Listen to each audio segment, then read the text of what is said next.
Si Manong, nangihiling ng pagkain.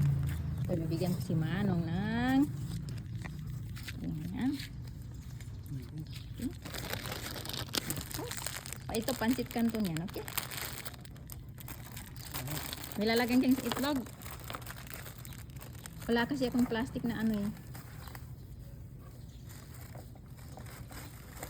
Malinis ba yan? Malinis? Ilagyan mo na lang dyan. Yan.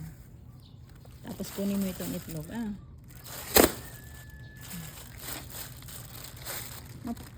Anuin mo. Hawakan. Kaya mabasag.